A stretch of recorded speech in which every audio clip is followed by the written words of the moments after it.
Bienvenue dans Passerelle, un podcast pensé pour éveiller la curiosité des apprenantes et des apprenants de français. Je m'appelle Émilie et cette semaine, comme d'habitude, je vous invite à prendre quelques minutes pour qu'on réfléchisse ensemble à une question. Cet épisode, comme les précédents, je le vois comme le début d'une conversation.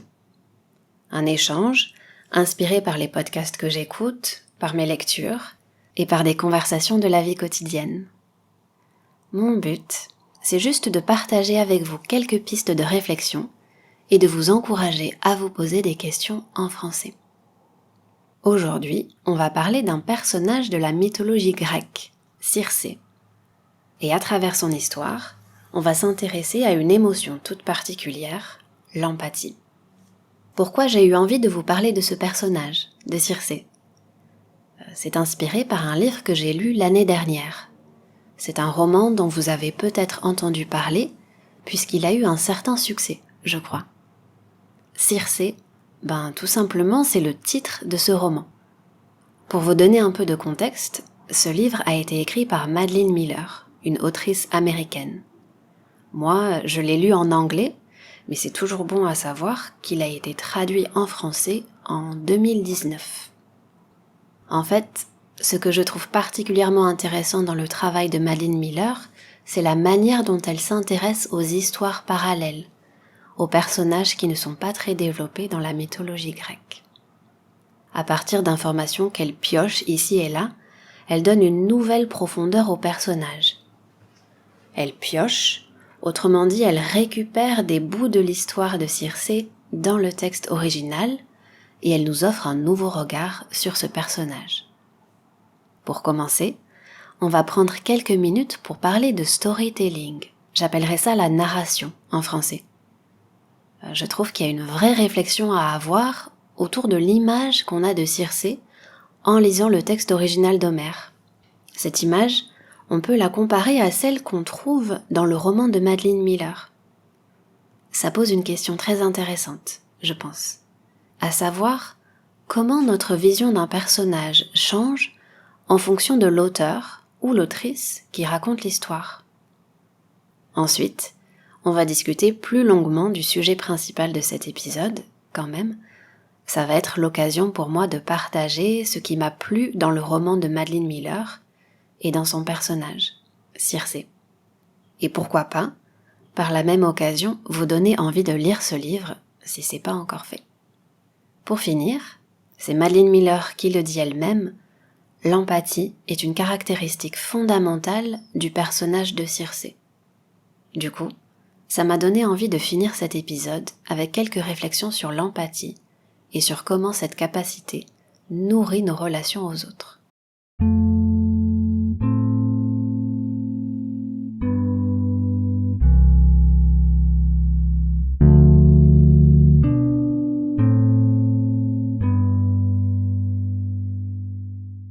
Le point de départ du roman de Madeline Miller, j'imagine que vous le connaissez, mais ça fait pas de mal de le rappeler. Il s'agit d'un texte, plus précisément d'une épopée, qu'on appelle l'Odyssée, qui est attribuée à Homère et qui daterait de la fin du 8e siècle avant Jésus-Christ. En préparant l'épisode de cette semaine, je me suis plongée dans mes souvenirs de collège et de lycée. Parce que, en France, ce texte-là, on l'étudie, bien sûr. Il fait partie du programme de l'enseignement secondaire. Ce que j'appelle l'enseignement secondaire, c'est le collège et le lycée. D'ailleurs, je serais curieuse de savoir si, vous aussi, est-ce que vous avez quelques souvenirs liés au texte d'Homère et à l'Odyssée pendant vos études ? Personnellement, je dois avouer que j'en garde pas un souvenir impérissable. Un souvenir impérissable, c'est un souvenir qui dure très longtemps. Bref, pour moi, c'était pas le cas et je sais pas trop à quoi c'est dû. Peut-être un manque d'intérêt de ma part à cette époque-là, ou la manière dont on nous a fait découvrir ces histoires. Je sais pas. Les personnages principaux décrits par Homère ne me parlaient pas vraiment. Ce que je veux dire, c'est que cette histoire ne faisait pas écho chez l'adolescente que j'étais. Mais, comme pour beaucoup de choses, la mythologie grecque, c'est un sujet que j'ai redécouvert et qui m'a intéressée plus tard dans la vie. Plus récemment, en lisant le roman de Madeline Miller, j'ai trouvé le personnage de Circé absolument fascinant. Je me suis demandé comment ça se fait que, pendant mes études, comment ça se fait qu'on n'ait pas plus étudié la place de Circé dans la mythologie grecque? Ça s'explique certainement parce que, chez Homère, Circé est seulement un personnage qu'on aperçoit, ici et là, dans le récit.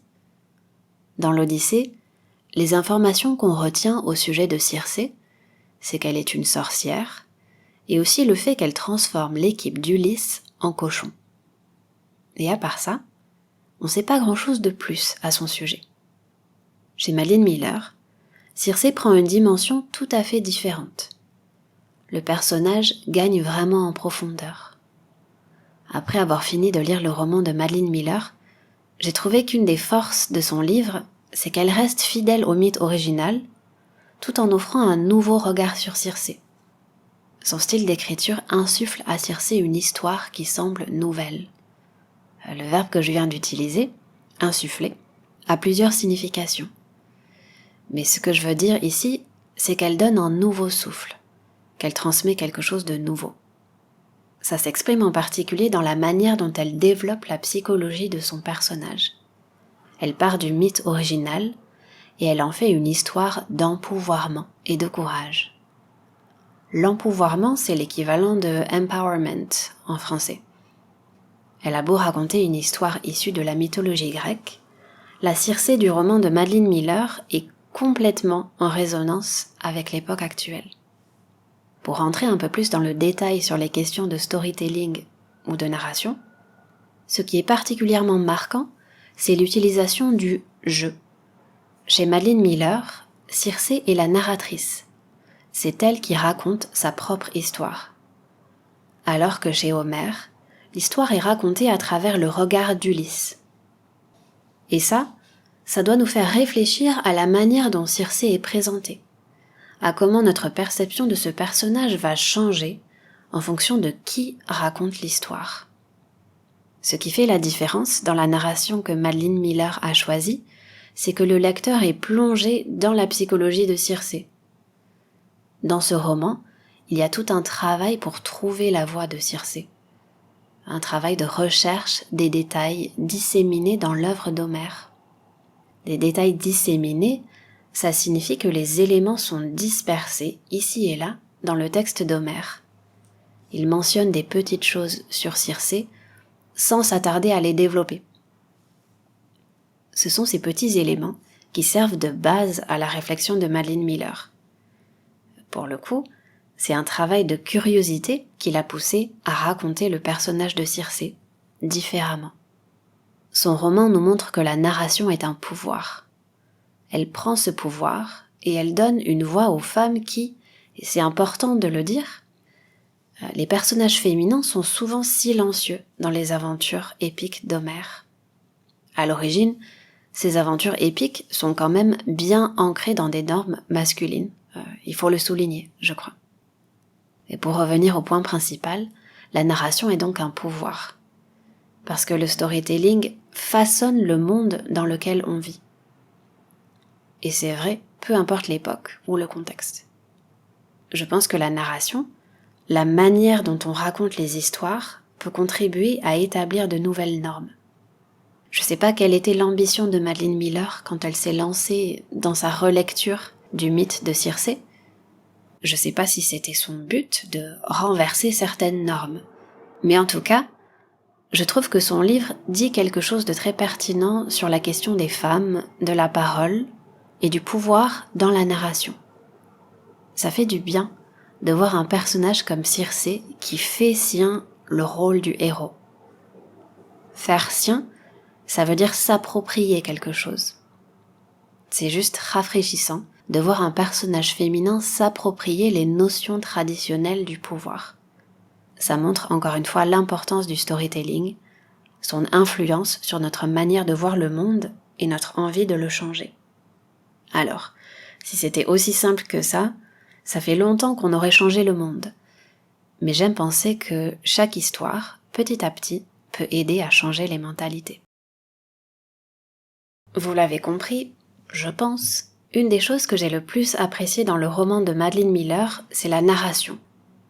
La manière dont elle raconte cette histoire, du point de vue de Circé. En fait, je suis en train de réaliser que c'est assez paradoxal que je vous parle de lecture cette semaine, parce que je traverse une période où j'ai beaucoup de difficultés à lire. Je sais que ça va passer, mais j'ai ni l'envie ni la motivation en ce moment. Et surtout, j'arrive pas à trouver une histoire qui retient mon attention. Mais avec le roman de Madeline Miller, c'est drôle parce que c'était complètement l'inverse. En l'espace de quelques jours, je suis restée happée par cette histoire. Donc personnellement, j'ai trouvé un côté très addictif dans ce roman-là. Pour planter le décor, assez rapidement, Madeline Miller raconte l'enfance de Circé, son initiation à la sorcellerie, et autrement dit, comment elle découvre ses pouvoirs. Et puis, si vous connaissez un peu l'histoire, vous savez que Circé se retrouve exilée sur une île. Ce roman parle de tout ça, et plus largement de l'apprentissage de la liberté et de l'affirmation de soi. Un commentaire qui revient souvent sur ce livre, c'est qu'on peut le voir comme une réécriture féministe du mythe de Circé. Je crois que c'est vrai. Mais une autre chose que je trouve particulièrement marquante, c'est toute la réflexion sur le fait de trouver sa place. Je ne l'ai pas mentionné jusqu'à maintenant, mais Circé est la fille du dieu Hélios. Grâce à ça, dans l'Odyssée d'Homère, elle est considérée comme une déesse à part entière. Mais sa famille ne voit pas forcément les choses de cette manière, et il la considère un peu comme une demi-déesse, si on peut dire les choses comme ça. Le parcours de Circé est marqué par le rejet qu'elle subit, par les critiques de sa famille. Comme je le disais tout à l'heure, à travers les choix de Madeline Miller dans la narration, étant donné que l'histoire est écrite à la première personne, c'est Circé qui parle, elle dit « je », on est vraiment avec elle, dans les événements qu'elle traverse, dans les sentiments qu'elle éprouve aussi. Voilà. Même si personnellement j'ai la chance d'être née dans une famille aimante et d'être entourée par mes proches, par leur soutien et leurs encouragements, même si j'ai cette chance-là, je crois que dans le parcours de Circé, il y a quelque chose d'universel dans lequel on peut toutes et tous se reconnaître. Le passage à l'âge adulte, c'est souvent un moment où l'on est à la recherche de soi, de son chez-soi et de la famille qu'on choisit. En plus de tout ça, le thème de la solitude est très fort dans cette histoire. Quand Circé est envoyée vivre seule sur son île, certes, elle traverse des événements terribles et elle est marquée par la solitude. Mais ce qui est très beau dans cette histoire, c'est qu'elle trouve une nouvelle liberté sur cette île. Elle peut y faire ce qu'elle veut, et elle est libre de n'en faire qu'à sa tête. N'en faire qu'à sa tête, ça signifie juste qu'elle a la liberté de faire tout ce qu'elle veut, sans s'inquiéter de l'opinion des autres. On peut imaginer que si elle était restée sur l'Olympe, auprès des dieux, elle serait peut-être pas devenue la sorcière qu'elle est. C'est suite à son exil et à sa solitude qu'elle découvre sa puissance, qu'elle se rend compte de ce qu'elle peut accomplir. En tant que lectrice, je trouve que c'est très beau de suivre le parcours de ce personnage qui dépasse sa solitude et qui fait l'expérience d'une renaissance en quelque sorte. D'ailleurs, il y a un passage marquant dans ce livre qui illustre parfaitement cet aspect de l'histoire. Pour vous donner un petit aperçu, je vais vous le lire cet extrait. Ça commence comme ça. Voilà ce que signifiait l'exil. Personne n'allait venir. Personne ne viendrait jamais. Bien qu'il y ait de la peur dans ce constat, après ma longue nuit de terreur, elle me sembla légère et sans conséquence. J'avais éliminé l'essentiel de ma lâcheté en transpirant un bon coup. Une étincelle joyeuse l'avait remplacée. Je ne serais plus un oiseau en cage, trop borné pour s'envoler, alors même que les portes sont ouvertes. Je m'enfonçai dans ces bois et ma vie commença. Bon, je sais pas ce que vous en pensez, mais je trouve que c'est un passage très fort dans le cheminement de Circé. Parce que, de quoi est-ce qu'elle parle ici ? Elle parle de l'acceptation de soi. À ce moment de l'histoire, elle décide d'accepter ses imperfections. Et c'est là que sa vie commence véritablement. Si je devais ajouter quelque chose encore, ce qui m'a plu dans ce livre, c'est la figure de la sorcière que Circé incarne. J'avoue que j'ai un peu une fascination pour la figure de la sorcière en général. Je crois qu'il y a une réflexion intéressante à avoir sur pourquoi la figure de la sorcière est souvent associée à quelque chose de négatif. Au contraire, Madeline Miller lui donne un sens positif dans son roman. Elle fait de Circé une femme puissante, un personnage dans lequel on peut avoir envie de se projeter, parfois. Avant de passer à la suite, j'ai envie de vous poser la question, à vous aussi. Est-ce que vous avez déjà lu le roman dont je parle aujourd'hui ? Si la réponse est oui, eh bien, je suis curieuse de savoir ce que vous en avez pensé.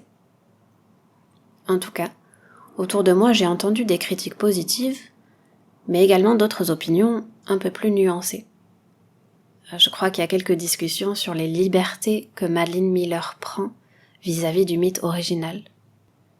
C'est une relecture du texte d'Homère, après tout. Quoi qu'il en soit, j'adore l'écriture de Madeline Miller. Circé est un livre très moderne, alors si vous ne l'avez pas encore lu, j'espère que l'épisode de cette semaine aura au moins piqué votre curiosité. En quelques mots, très vite, j'ai envie qu'on parle un peu de l'empathie, pour finir. D'après Madeline Miller, l'empathie est une caractéristique fondamentale du personnage de Circé. Pour définir cette qualité, en général, je dirais que l'empathie nourrit les relations. Avoir de l'empathie se résume à plein de choses. C'est notamment la capacité à voir une situation sous le même angle qu'une autre personne et à éviter de juger l'autre.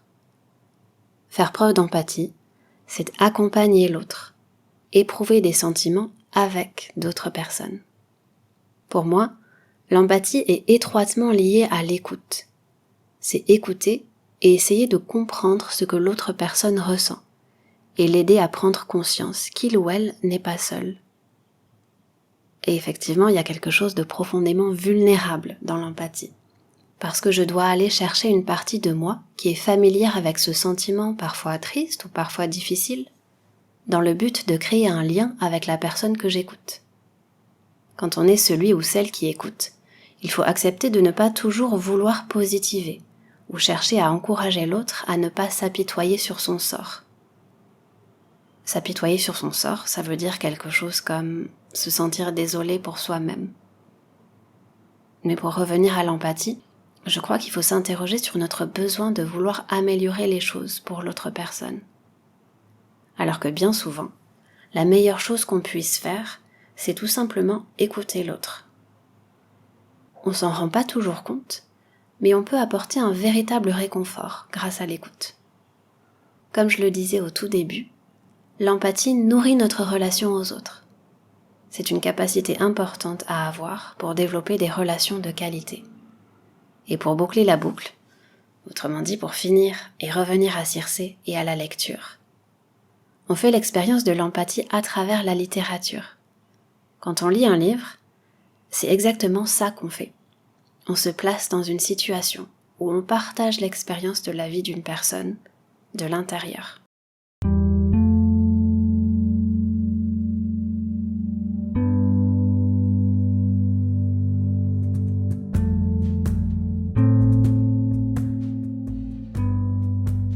Voilà, c'est tout pour cette semaine. J'aurais tellement plus de choses à dire sur l'empathie, mais je crois que c'est un sujet qui mérite un épisode à part entière. Donc je vous en parlerai certainement à nouveau dans le futur. Comme d'habitude, j'espère que cet épisode vous aura intéressé, qu'il vous aura fait réfléchir un peu sur la manière dont on raconte les histoires et sur l'empathie. Et j'espère également que ça vous aura donné envie de découvrir cette autrice, ce livre et son personnage, si vous ne les connaissez pas encore. Toutes les informations essentielles sont dans les notes de cet épisode, avec quelques recommandations de podcasts à écouter.